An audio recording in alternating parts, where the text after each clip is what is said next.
up. So I'm Don Gibboney. For those that know me from church, I'm Deacon Don Gibboney. A little bit about that. So in most Christian churches have the title of deacon for a role in the ministry team. Some churches it's a clergy position. So in the Catholic faith, it is a clergy position. So there's the deacon and then the priest and then the bishop. So they're all ordained calls to service.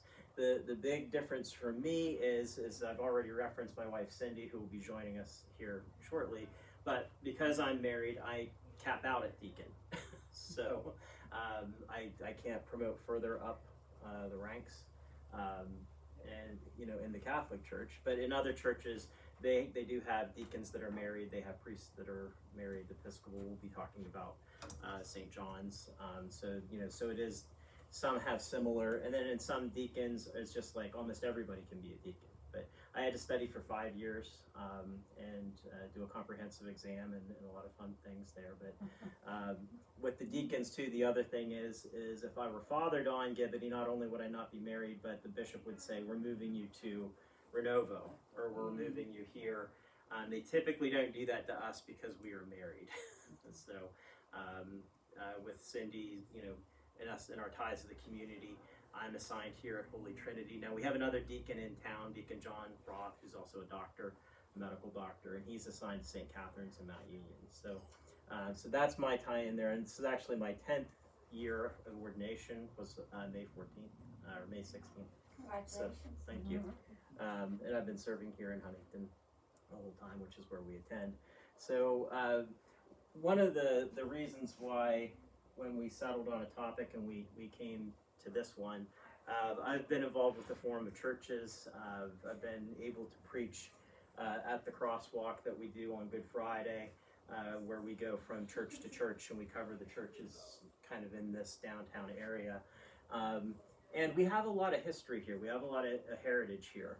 And some of the goals that I set for us is just to have a better understanding of the history of the faith groups and the houses of worship here in our community.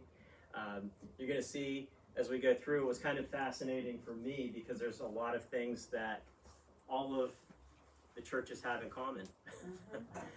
There's a lot of things that they share, and that's kind of a neat thing. And then just how rich the heritage is here. And you'll see I have a law background in I practiced law, and now I do some work for Broadtop Medical with their admin and things, still using some of my legal knowledge and things. But I have a disclaimer, so we'll get to that here in a minute.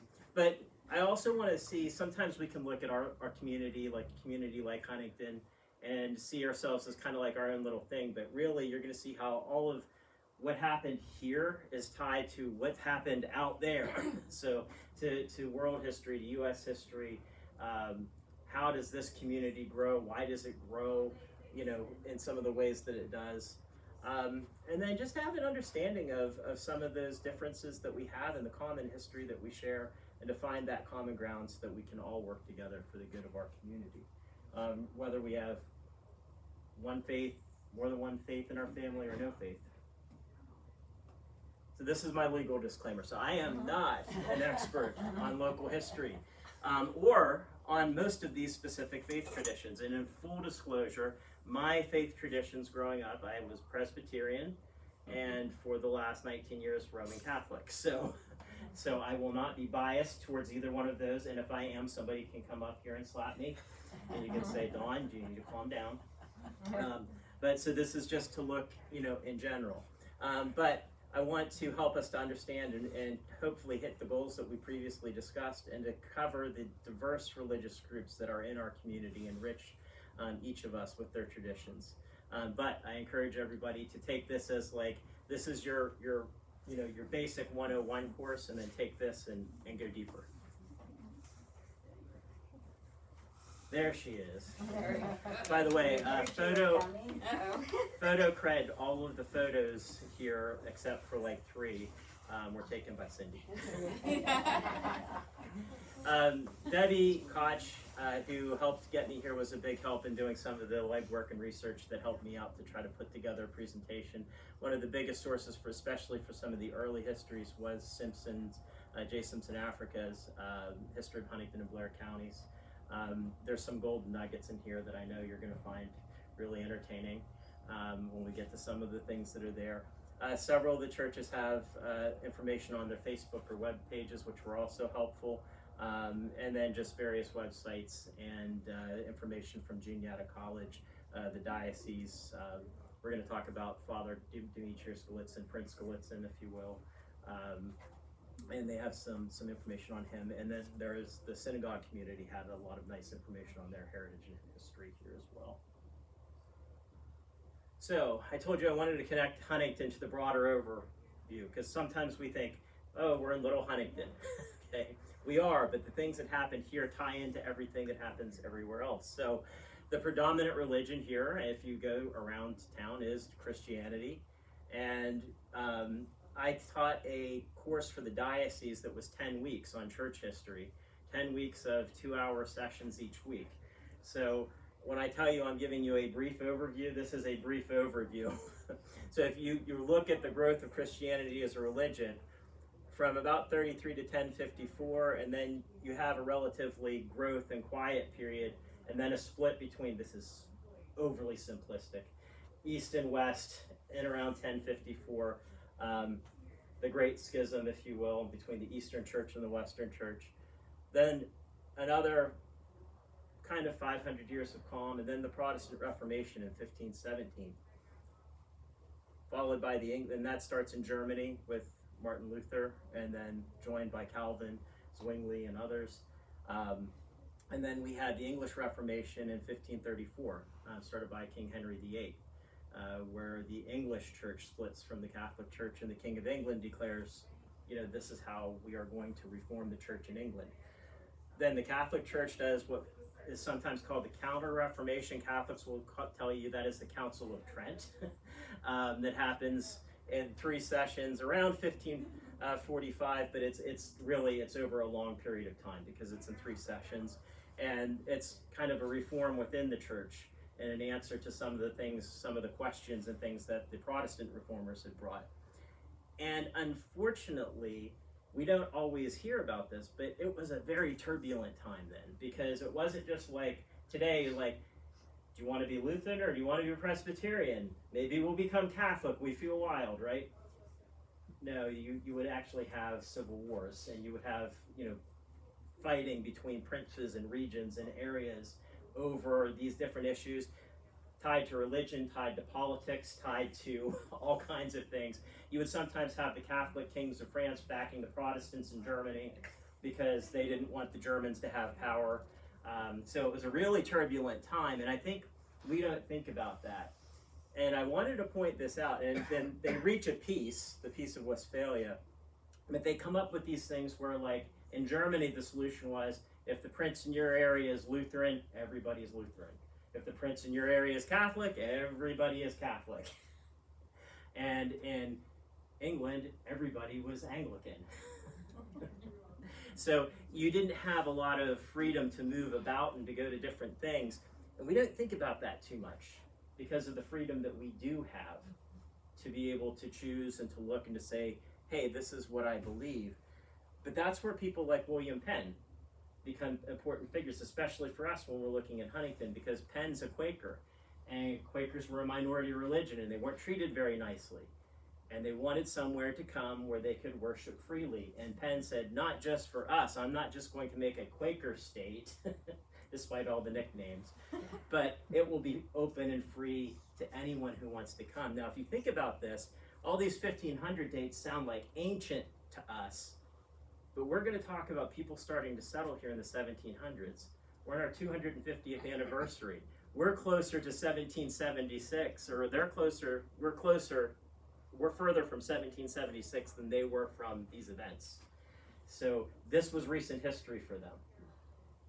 And that's why when you talk about the chance to come to a community and build a community and start something new, that's what they were doing. That's what they were doing. So with that, we're going to start. We're just going to, what I'm going to do is I'm focusing a lot on the churches that we do when we do the Good Friday Quorum of Churches, with some other things thrown in, and, again, go back to my disclaimer. And also, I have a time constraint. At some point, they'll kick me out of the library, or at some point, my work will start calling again. But imagine coming and it's 1799, and you're standing, really the borough was just down here, in this end that we're in. But you're standing in Huntingdon. All of these steeples that you see aren't here, not a one. All of these faith communities will be growing from different communities. But these buildings that we see, and I think somewhat take for granted today, when you walk around Huntingdon and you see these steeples, or you drive down Mifflin Street and see that it's like boom, boom, boom, boom, boom. I think sometimes Mifflin should have been called Church Street, and Church Street should have been something else. They weren't there. So how did these places come? What are the communities that are tied to them, and how does it tie back to that bigger history? So with St. John's Episcopal, so William Smith, okay, we all know William Smith, the founder of Huntingdon, preached at Standing Stone, okay, here, this community in 1774, now Huntingdon, and he baptized 80 people, okay? So there was no church. He probably came and had, in a rough building, had services, and had that. During the Revolutionary War, the Anglican Church, most of them supported Britain. Okay, they're Church of England. So they were loyalists. So if you're doing any history for the 250th, you'll hear patriot and loyalist. So loyalist is they supported remaining connected to England.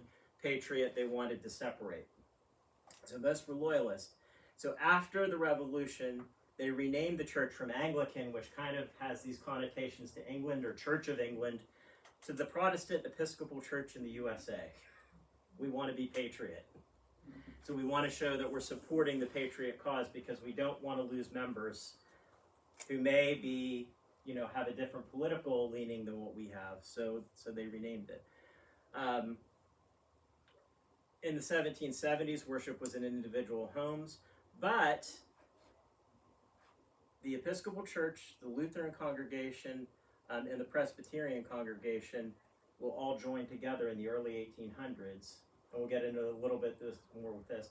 And they all use the same building. Yeah. So they all, and it's kind of interesting what happens. And there's funding issues. We start to build, we can't finish the building, but they all decide that they're going to join together. Now, these are wildly different traditions. They're not, but they're not like, okay, well, I wouldn't know if I was in one service or the other. They have different styles of worship. So I think it's kind of interesting that they joined forces to come together to say we can share this building, and we can have that. So they did all of those things, and they shared their building.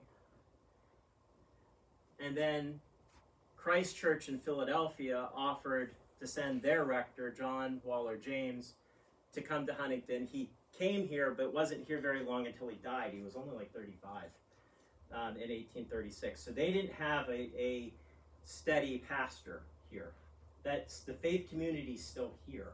And that's one thing I want to stress. With all of these communities, they'll be in and out of having what we would call like a regular minister, preacher, priest, but they will kill, the community continues to go. Will continue to go. So they actually have a plaque down in St. John's for him, because he's kind of like sent up from Philadelphia. And he's the one, they don't have St. John's yet.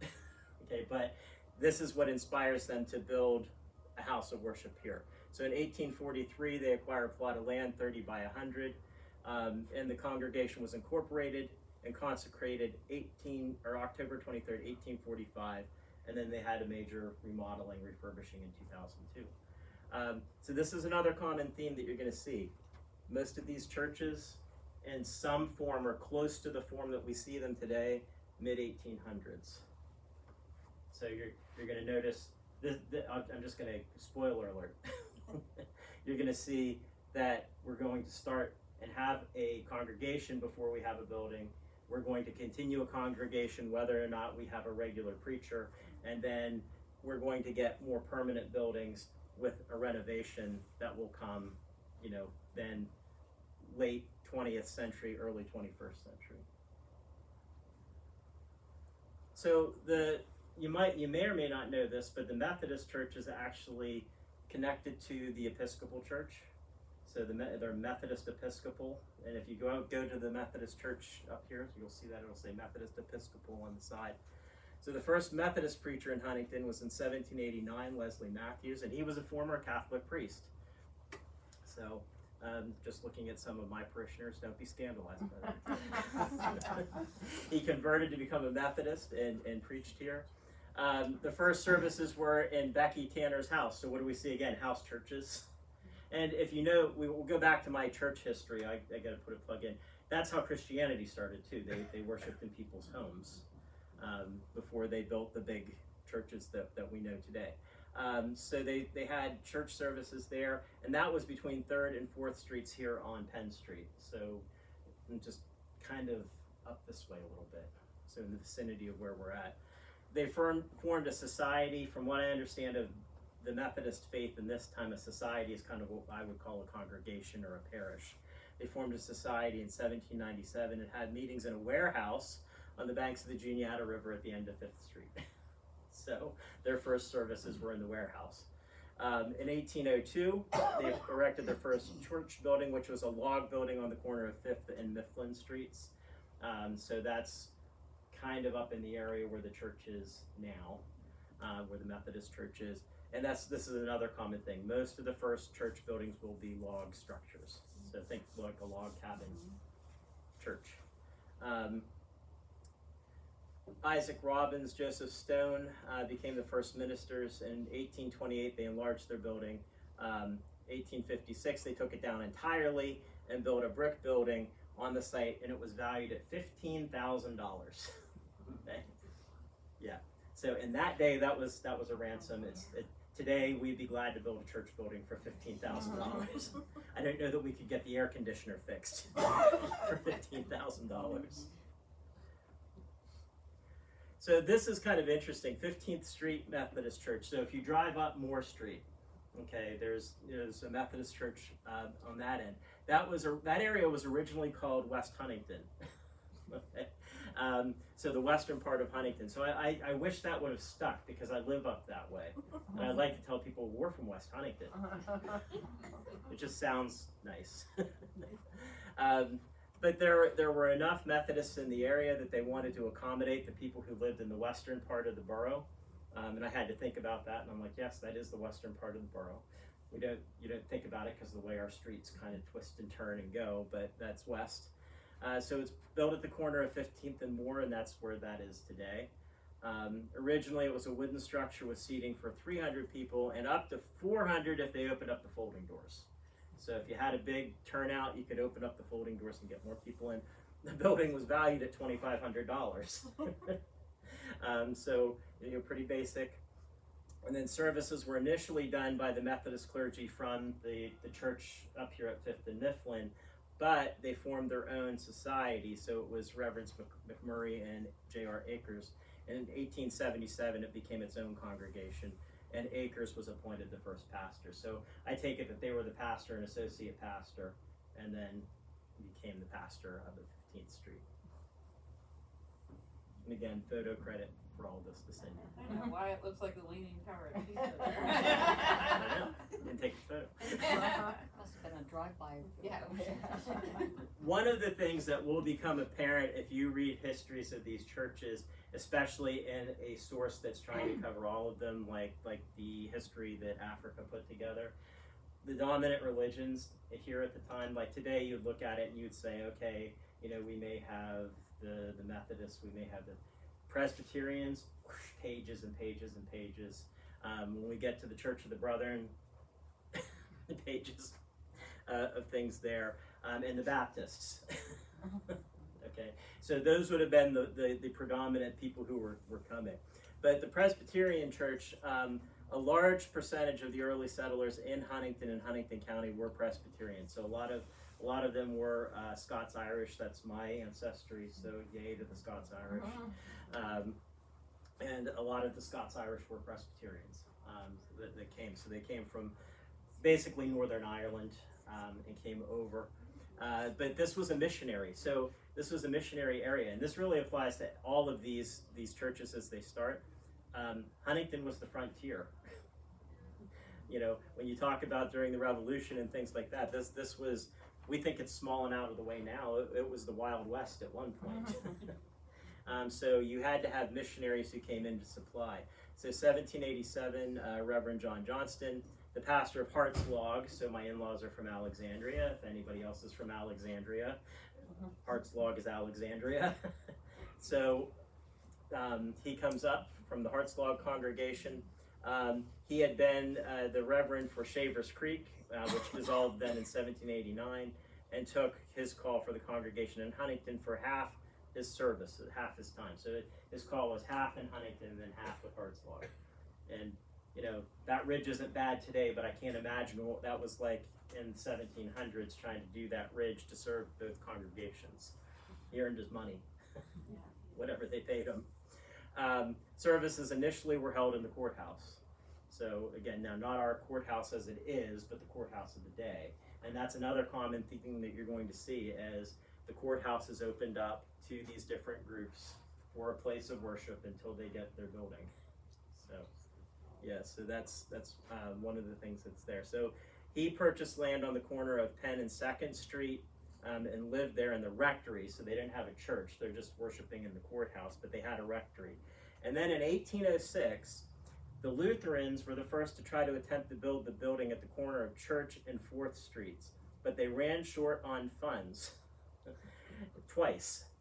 And when we get to St. James, we'll get into this a little bit. But when they ran short on funds, they went to these other congregations because they knew they needed buildings, and they all went in together and finished the building and then used it as a joint house of worship. I think that's a cool thing that Huntingdon, that we see something like that, especially in those days. We talk about that now. I don't think anybody would think twice about it.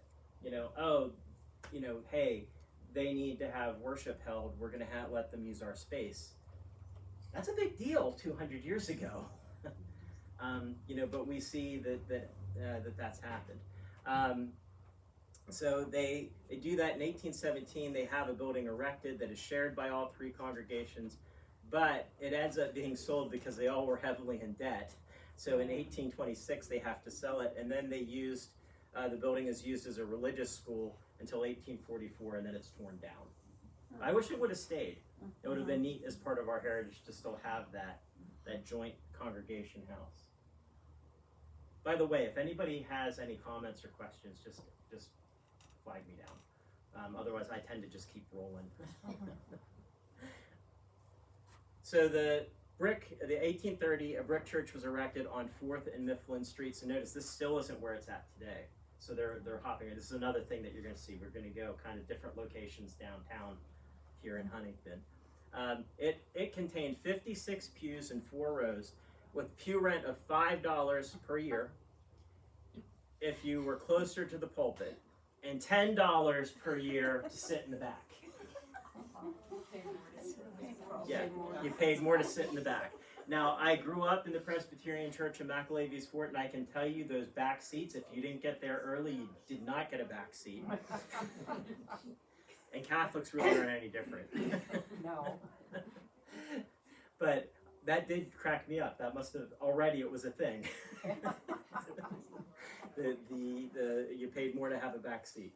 In 1845, they built a second building that was put up at Penn and 6th Streets, basically where the J.C. Blair building was. Yeah. How much do they charge for back being in parking? It probably was $15.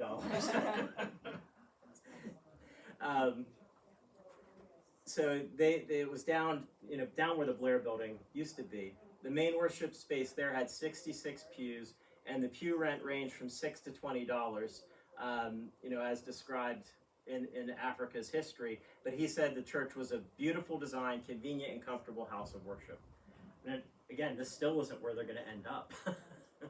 Okay, but I think you can see too, though, that this group has grown, and this congregation is growing, and they're doing a bit better than some of their brothers and sisters.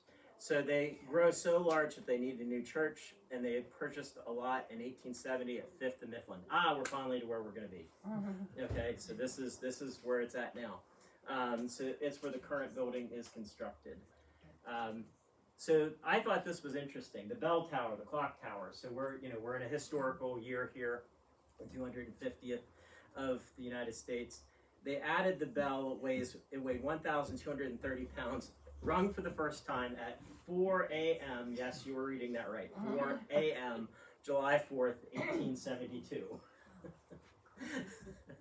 So I don't know if 4 a.m. was as offensive an hour to the people in 1872 as it would be, but I can about imagine how that would go in today's world. The town clock was placed in the tower in 1872 in cooperation with the borough. So if you know, that's actually our borough clock. So there's cooperation between the church and the borough. Sunday, December 15th, services were held for the first time, and the building was fully completed and dedicated September 10th, 1873. So you can see it's built over a period of years. Seating capacity for approximately 700 persons. How we've grown. And the total cost for the ground, the building, the bell, the furnaces, and the furniture was approximately $35,000, and that was a king's ransom in 1872. Yeah, back in that day. Yeah. And again, that's why these buildings are priceless, though. You can't, to try to talk about building that again. Yeah, it gets to be something else. St. James Lutheran. So the Reverend John Butler in 1791 was the first one to conduct Lutheran services in Huntingdon. So, just right after the Revolution, right as the United States is new, that's when we start getting services and things conducted here. We see the same thing. The Lutherans, the Episcopalians, the Presbyterians, all the same things. And they had a series of lay leaders into the early 1800s. So they didn't have a regular pastor, so they held Lutheran services themselves. Including a Frederick Haas, who had the title of catechist, and he baptized 43, confirmed 22, and had 18 communicants. Okay, so that was the congregation. In 1806, they attempted to raise money for the German Lutheran congregation. So we're going to see this whole German heritage is going to be something for them. But twice the building was stopped for insufficient funds, and then it was completed when they joined with the Presbyterians and the Episcopalians. So they had fundraisers twice, from what I was able to read, and they got the walls up. They said presumably under roof. They probably had to get it under roof, or the weather does really bad things to your structure. But then we're able to join forces to that combined building that we discussed. I just had a quick question there. So when they did that, the Episcopalians and the Presbyterians and the Lutherans all went together? No, I think they would use it at different times. So you're going to use it. Lutherans would use it one Sunday or whatever. Yeah, or Sunday at this time, and then we'll use it at another time.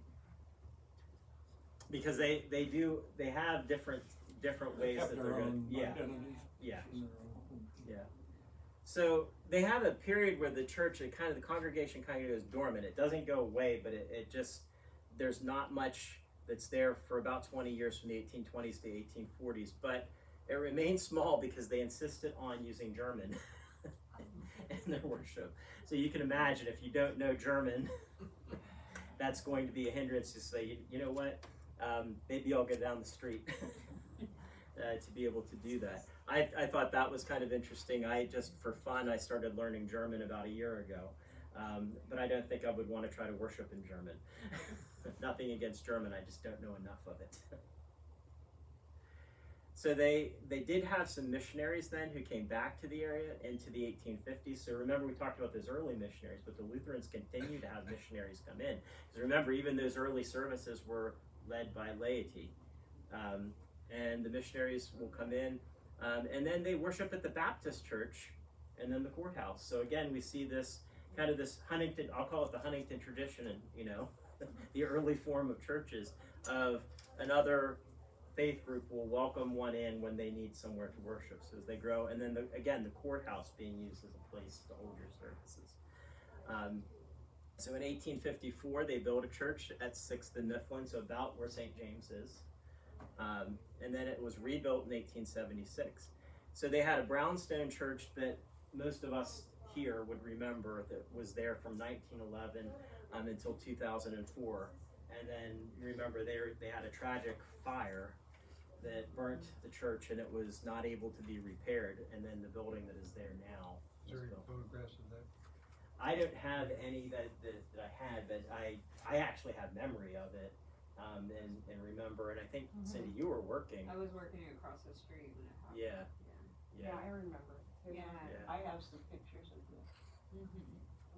And that may be something too that I'm sure that there are some pictures that we could gather. One thing that I think was good though out of all of that, several of the windows, including the rose window that you can see in the photograph, and if you go up Mifflin Street, you'll see it, were from the original church and are incorporated into their worship space. And if you go into St. James, they have a large cross over the altar. In the middle of that cross is a cross. The cross in the middle was the one from the original church. The 1911, not the original, the 1911 church. I need to be precise because we're going all the way back. So that was incorporated in there, and those things are there today. Okay, Most Holy Trinity Catholic Church. So the first church, first Catholic church in Huntingdon was a log building at the corner of Penn and 5th Streets. And it also had a cemetery next to the log church. So again, we're going to talk about Most Holy Trinity is now up, and it's kind of in that Washington, between Washington and Mifflin on 6th Street, where it's at. And the first structure was down here on Penn and 5th. So it was a log structure that they had, a log church. August 1st, 1794, Dr. William Smith conveyed to John Carroll, who was the Bishop of Baltimore, land. And at the time, Baltimore was the only diocese in the United States. So all of the United States was Baltimore Diocese originally. So it was conveyed to the Bishop of Baltimore. That's because it was his jurisdiction. The plot at the corner of Church and 2nd Street. So if you think about it, that's really up where the cemetery is. Okay, so that's what was originally conveyed for the church. The log church was then removed, and Mass was celebrated in people's homes and at a public house, aka a tavern, by Henry Dopp. Our church actually, in honor of our 200th celebration, had Dobb's Tavern on St. Patrick's Day. And that was at the corner of Penn and 7th Streets. And I have family connections to Dobbs Tavern. Okay. A Dobbs daughter married into my family. Oh, wow. Yeah. So in 1814, this is kind of a wider history connection. Prince Gallitzin. So Demetrius Gallitzin, if you don't know, you've heard of Prince Gallitzin because of the park and everything up in Cambria County. His mother was German, his father was Russian. He did hold the title of a prince in the Russian. Yeah, so his family, he had like a big inheritance due to that. His dad really didn't practice much of a religion at all. His mom was Roman Catholic. They sent him in the late 1700s to the new nation of the United States just to kind of go, because he grew up, his dad was a diplomat. He grew up in The Hague in the Netherlands, and they wanted him to kind of see the world and get seasoned and then come back and pick up a big, the aristocratic life in Europe that they expected him to have. Well, when he got here, he had like this conversion experience where he was really connected to his Catholic faith, and they had no priests in the United States, so he went to seminary in Baltimore and was one of the first priests ordained, that studied and ordained in the United States, because prior to that they would go back to Europe. If you wanted to be a priest, you went over to France or to one of the countries over there to become ordained. He became ordained here, which was a big deal. And then got a letter from a woman living up in Cambria County that she wanted to come into the Catholic faith, and he came up into these mountains and said they need people up there, and he had the bishop allow him to serve this area. And he would come to Huntingdon, probably came down to the tavern and held mass, held services, and what would happen was the priest would show up, they would baptize Mary, do all the things that they needed to do, and then go on to the next town, kind of like a circuit rider. And that probably a lot of these faith traditions would be the same. But one of the interesting things is, so Gallitzin kind of sets up in Loretto up the mountain, and if you go up there, they have a statue for him and things up there, because that was his place then. But a minister in Huntingdon started preaching against quote-unquote popery, so against the Catholic religion, and Gallitzin heard about it, so he started writing him letters. And he started publishing these letters about what the church believes. So he wrote the Defense of Catholic Principles, followed by a letter on the Holy Scriptures, and then an appeal to the Protestant public. Not to convert anybody, but he just wanted to explain this is what we actually believe. And it actually helped get converts into the Catholic Church because they read Gallitzin's letters. But that's all, and out of a sense of charity, no source that I found names which group the minister from Huntingdon was, but you can find several different sources that Gallitzin entered into this correspondence with them. So our town does have a connection to that Russian prince became Catholic priest. By the way, he had to give up all his inheritance when he became a priest. His first marriage up in Loretto was to one of my ancestors. Oh, wow. Oh my goodness. Wow.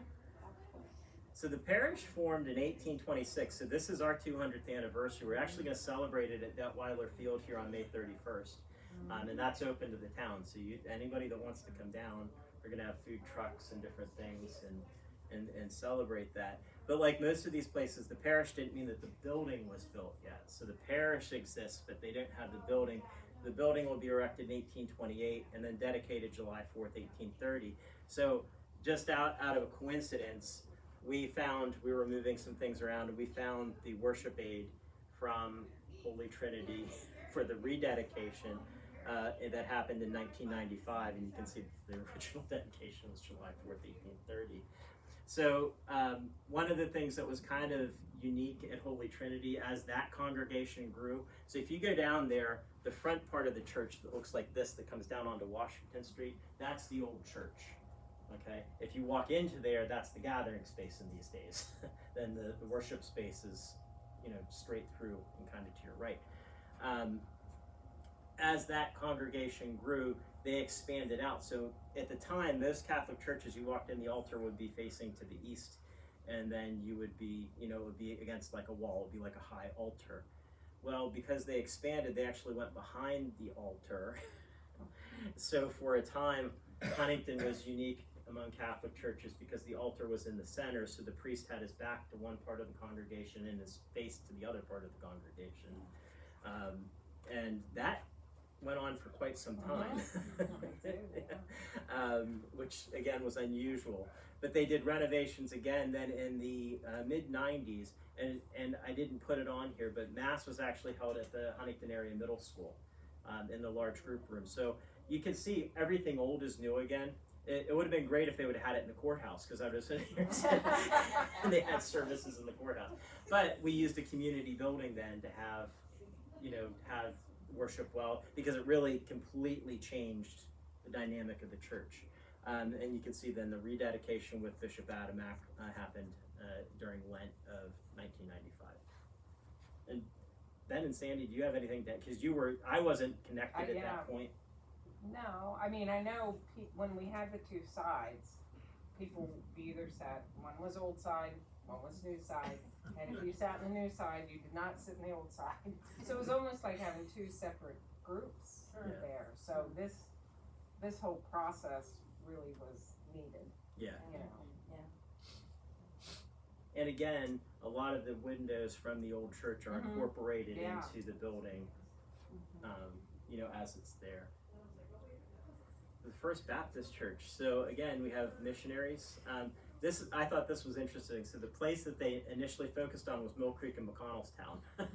So even though there was a borough here with some faith traditions going, the Baptists focused on those two areas.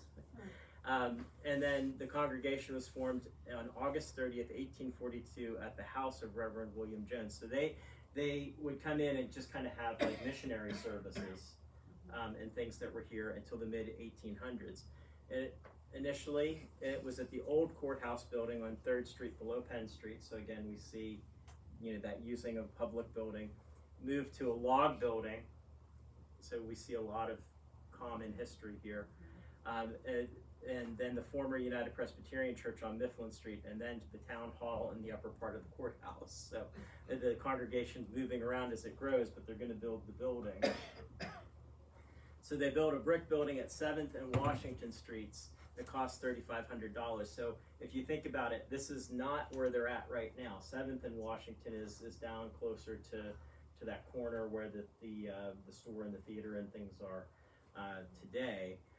So that was where it was initially at. Then they moved November 20th, 1865. They incorporated as the first regular Baptist church of Huntingdon.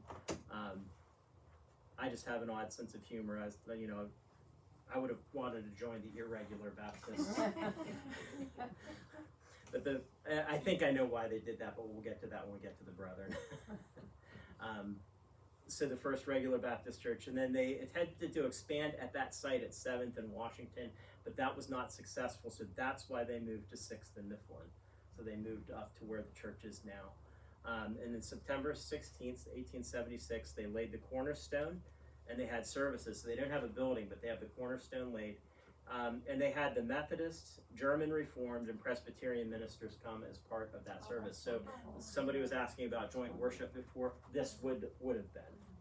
And my heavens, to have that much ecumenical movement happening whenever it was so much more difficult Yes. at that period of time. Yes. Right. Says a lot Yes. for the community. Yes. It really does. It really does.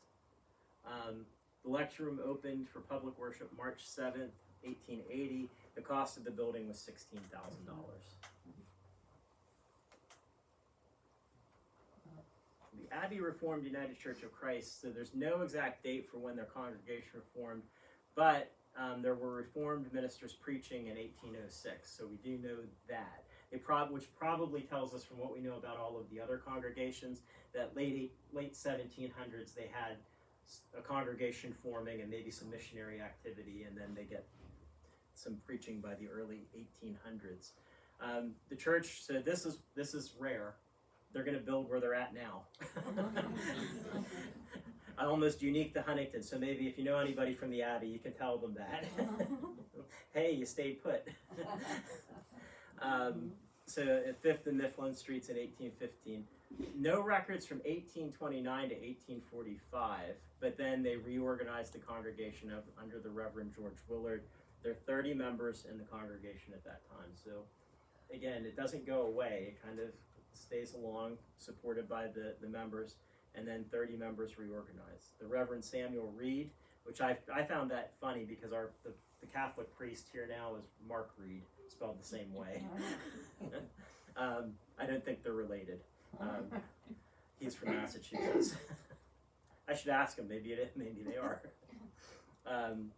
But the Reverend Samuel Reed, who was pastor there 1857-58, and the church was erected, the current church, at the corner of 6th and Church Streets.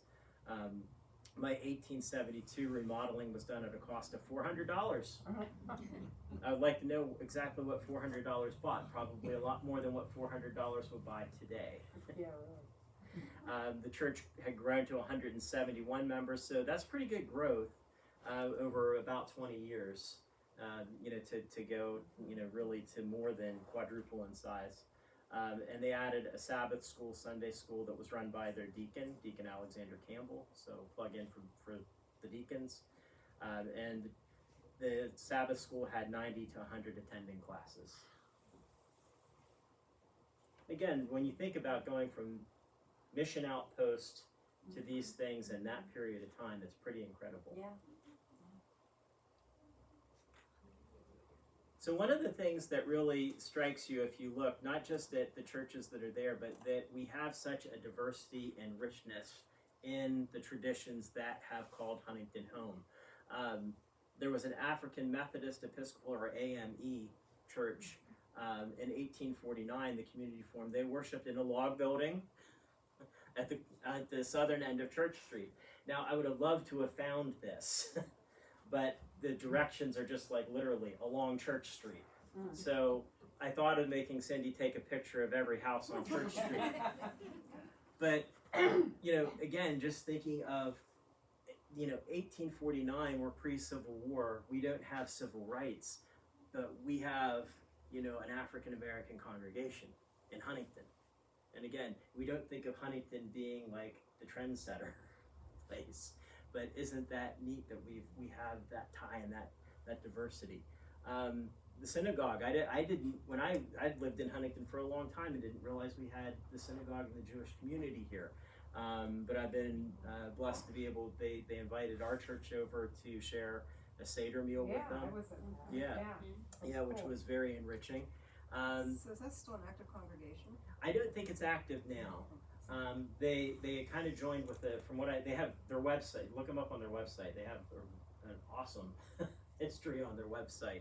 I wish all of the churches would do that because it really was good. But the buildings there, I know it had a for sale sign on it for a while, so I don't know what had happened. Did it sell? Okay.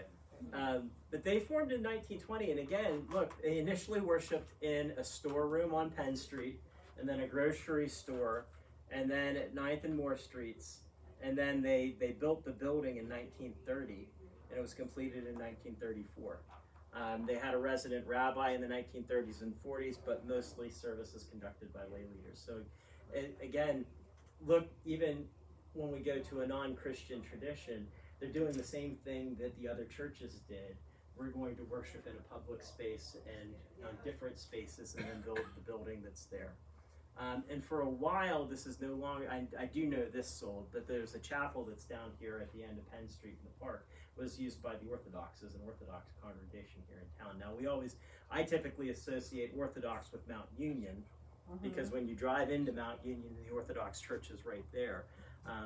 And this was relatively recent, I think in late 90s, early 2000s.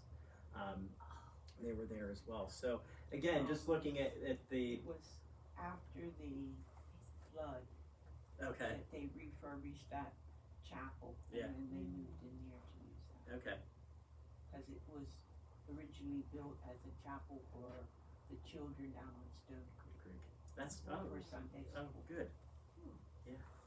And but again, I just think this shows, like, look at the different cultures and varieties that have come together. And we tend to look at Huntington and say, oh, Huntington's not diverse, Huntington's not, but yeah, we actually are. It's just, and you look and you see how that enriches us. So the Church of the Brethren. So the Church of the Brethren, which is kind of the name that they go by today, kind of has a nickname of the Dunkards.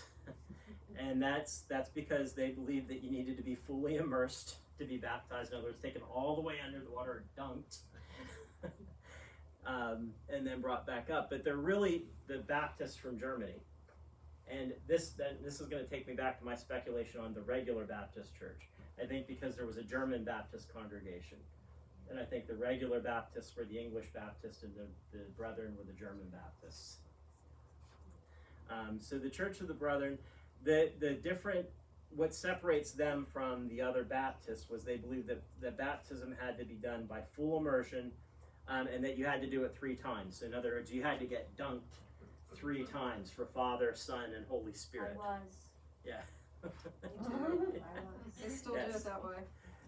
Yep, and that'll vary from congregation to congregation in these other traditions that we talked about, but that's what separated them out. There was also, I don't know if this is still current as far as belief, but that the Lord's Supper was a different meal from Holy Communion. That the Yes. Lord's Supper was a The meal. Yeah, love feast, Yes. With foot washing. foot washing. Okay, good. They also said that members could not own slaves, so they were very much abolitionists, and could not belong to secret societies, so you couldn't be in the Masons if you were in the Brethren, and no alcohol. Different now.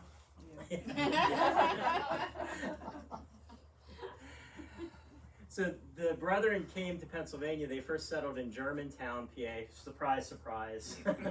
We mentioned their German Baptists, German heritage in 1719.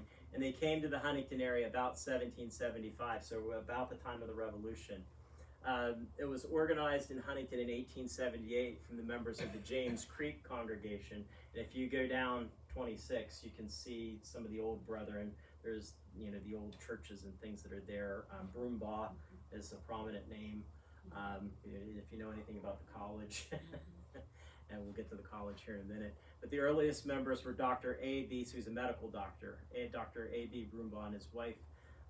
They were also some of the earliest settlers, the Broombaughs of Morrison's Cove and Woodcock Valley. So they'd come up, from the east and into those areas and then up to Huntingdon. So the first pastors here of the congregation for the Church of the Brethren were Elder H.B. Broombaugh and Elder James Quinter. So again, Quinter is another familiar name. In Africa's history, these are drawings of those two individuals. Quinter's on your right. Broombaugh's on the left. So because of the Brethren's presence here, we have Juniata College. And I wanted to bring that up because we don't think about that very often. But, if there's no Church of the Brethren in Huntingdon, then they're not going to decide that they want to build a normal school. And in 1876, in March, they had discussions to build a school in Huntingdon. On April 17th, 1876, Jacob Zuck was hired as their first teacher, and 3 women enrolled to start classes in a room in the Pilgrim building. The Pilgrim was a publishing press that the Brethren had that was here. So they had a back room there that they had. The 3 women were all local. I think the furthest away was Shirleysburg, but they were all from here. And enrollment grew to 17 that fall. Now, if you want an expert on enrollment, my wife can tell you all about the numbers at Juniata because she works in the enrollment department. And she actually was a help in trying to get some of these things together. But the classes moved to a building at 1224 Washington Street. And then January 1877, they bought land between 17th and 18th Street, more in Oneida Street. So that's where the college is basically today. It's a little bit bigger than that now, but it takes the form that it was, and it's the site of the present college. Today, Juniata has approximately 1,400 students from various parts of the U.S. and other countries. I can tell you we do friendship family students from Juniata. The last 2 that we had were from Nepal and India. And we've had friendship students from Spain and France. The friendship student from France still writes to us every year at Christmas. England, yeah. I'm just trying to think. Yeah, but all over the world. So we started with the 3 women from Huntingdon County, and that's what the college is now. And again, enriches our community, and it would not be in Huntingdon if the Brethren hadn't been here. So I wanted to look too, we talked a little bit about some of the early efforts, but today we still see that the church is coming together on a regular basis. So the Forum of Churches, so you can see, on the sign, this is everybody that belongs to the Forum. They collaborate on charitable efforts. They'll be able to join together for things. I know they've done fuel assistance and different things that they do. But also they have an ecumenical service on Good Friday. We carry a cross from church to church. I've been honored to be able to preach at that several times, and it's the tradition I like there is you don't preach at your own church. Yeah. So I've preached at St. James, the Abbey, and the Methodist Church the last few years, and then we have another preacher preach at Catholic Church. It's really, and we welcome each other. Like then the clergy member will welcome them in. We've collaborated on food distribution, soup kitchens, food pantries. St. Vincent de Paul, I know Sandy does a lot of work with that. The Salvation Army, there's collaborations. The Knights of Columbus will ring the bell for the Salvation Army. If you go back several hundred years in history, or even 50 years in history, some of these things don't happen as much as what they do now. So I think, again, it's not just great that it happens because times change, but I think we have a history of this in Huntingdon. Do you have anything on CMA? No, I don't. Okay. Yeah. Okay, and do you know about Payne, any history on how old it is? Yeah, it's interesting that you noted about the AME church in 1849. That particular church no longer exists. Right. The Payne church was from 1859. Oh, wow. Originally Bethnal AME. Missionaries came from Mother Bethel to Huntingdon and formed that congregation. And then there was also a Baptist church that was in Cherry Alley. The original minister that started that church was Preston Warren. Okay. And then his son continued it. And his son was Barney Warren, who would have been my uncle. Oh, wow. My mother's aunt was married to him, and that's how my mother came to Huntingdon. Nice. But that church no longer exists either. Yeah, yeah. So what we have now is the Payne AME, which is on 9th and Moore. Right, yeah. Yeah, I know where that's. So the 1849, that was the Zion AME. Okay. And it had a building at one time at the parking lot where the Abbey has their parking lot. Okay. I don't know. No, thank you. Yeah. Yeah. Where And was, again, that's such a rich heritage that we have here. Yeah. You know, where was and Mother Bethel?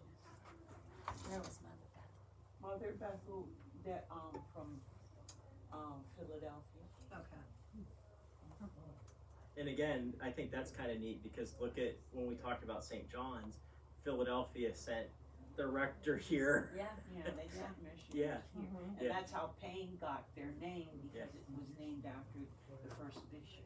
Okay. That's pretty cool. That's great. Yeah. Yeah, we should connect because I would like to get more of the story. And then let me add about the chapel down in the park. Yeah. That chapel was originally built by a member of the Presbyterian Church, the McMurtry here. Yeah. She built that chapel and one in Alaska and one in Mexico. Wow. And it's now being refurbished and Right. they're having the open house in August. Oh, okay. Good. So a couple of things, you know, when you look at our common heritage, you look at this being the frontier, and then all of these churches had missionary roots. You know, if it wasn't for missionaries from these traditions coming here to Huntingdon to the frontier, none of this would be here. Almost every single tradition started by meeting in people's homes. You know, so we see that. We see them sharing their efforts, sharing their buildings, collaborating together from the very beginning, from the early 1800s. And again, I think that's something that's unique and that we can be proud of as a community. That's part of our heritage. Most of the buildings that we see today had construction that began mid-1800s. You know, to get to some form of what we have today, with then late 20th century or early 21st century refurbishing, remodeling, you know, rebuilding, and then just the rich variety that we have. You know, in a small town like Huntingdon, there is a very rich variety, and how much we have to celebrate, and not only in that heritage, but you know, when we talk about this is the 250th year for the United States. Let's go back to one of my earlier slides. Without that idea that you can come here and you can worship as you freely choose, that I don't have to belong to a faith just because the governor in my area was of that faith, that I don't have to worry about there being a war between the Presbyterians and the Lutherans. You know, those types of things. that helps this to come together and to work. You know, my parish is having its 200th. We were talking a little bit, and I didn't mention this when I had the slide up. I said that Holy Trinity is kind of unique in a couple of ways, but if you go to Altoona, you'll notice there's a Catholic church on every other corner. And if you go into Cambria County, it's 2 Catholic churches on every other corner. But a lot of that came to, in the 19th century, the Irish would build a church, the Germans would build a church, the Slovaks would build a church, and they kind of stayed in their own areas. Well, you didn't have that here. There was one Catholic church, and that was a story that Sandy was telling when Debbie Koch, who asked me to come here, they said, well, which church is it? Is it the Irish? No, it's the Catholic Church. It's the only one that's here. So you didn't have that here. And I even know from just different dinners and things that we would do, you do see that, where you see the different, you know, heritages that kind of come together in Holy Trinity. They used to do a dinner where you would bring like a dish from your family, and it was very diverse. Like I'm Irish and Welsh and, you know, Scots Irish, but I tend to go and eat all the pierogies and borscht and sauerkraut and all the good stuff that was there.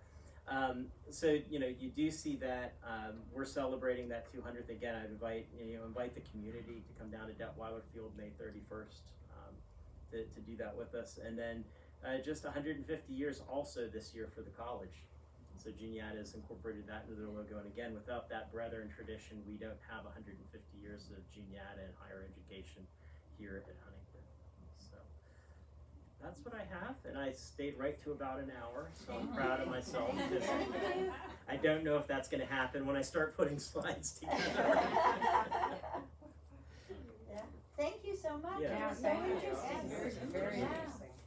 I just apologize that it had, you know, somewhat by nature has to be somewhat more limited. Again, I would love to delve into each one a lot more deeply. Talk to Deb and come back. Yeah. Be glad to do that. Well, thank you guys for coming. Yeah. Thank you. Thank you, Jeff, just pick up your paperwork over there, so Oh, yeah. Deb's not mad at me. And thank you for coming back. Do you have a question? I have something that, I'm not from here, I've been here 4 years from Ohio, and I grew up in a small town in Ohio that was founded in 1802. We only had 3 different denominations there ever. Oh, wow. Okay, we had the Catholic Church, the Presbyterian Church, and the Methodist Church where I grew up. So this has been fascinating for me to think, yeah. And you'd see it, like, and I didn't even get into the CMA, and Right. yeah, Right. and the AME was so much rich history that's there. So yeah, I mean, for a small town, Yeah. Yeah. Yeah. And not just one Methodist church. I know, right, that's right. Yeah. Yeah. Well, thank you. Thank you.